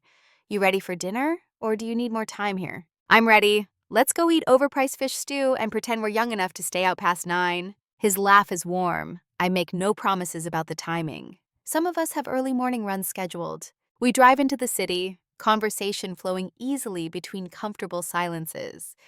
He tells me about the nonprofit he consults for, an organization that helps transitioning service members find civilian employment. I tell him about Elena's plans for the expansion, about Jamie's upcoming promotion, about the strange experience of having more family now at 59 than I had at 58. Sorry, mi po. The restaurant is tucked into a side street in the North End, small enough to feel intimate, busy enough to provide ambient noise that makes private conversation possible without feeling isolated. We're seated at a corner table, order the Chopino Marcus researched, share a bottle of wine that costs more than I usually spend, but less than Harrison would consider acceptable. Halfway through the meal, Marcus asks the question that's been hovering between us for weeks. Tori, what are we doing here? I set down my fork, meet his eyes, having dinner, enjoying each other's company, not putting labels on things that don't need labels yet. He nods slowly. I'm good with that. I just wanted to make sure we're on the same page. I'm not looking for casual, but I'm also not in a rush. We're both old enough to know that rushing ruins things. Exactly, I agree. So let's just keep doing this. Dinners and conversations, and slowly figuring out if what we have is friendship or something more, without forcing it into categories before we're ready. His smile is relieved. That works for me. We finish the meal, split a dessert neither of us needs, and walk along the harbor afterward, watching lights reflect off dark water. Marcus talks about sailing, suggests that maybe next summer we could take his boat along the coast for a week. I tell him about my uncertainty regarding the future, about job offers I'm receiving to sit on boards and consult for organizations that want someone with my particular combination of military experience and corporate transformation expertise. As he walks me back to my apartment building, the conversation winds down into comfortable silence. At the door, he hesitates.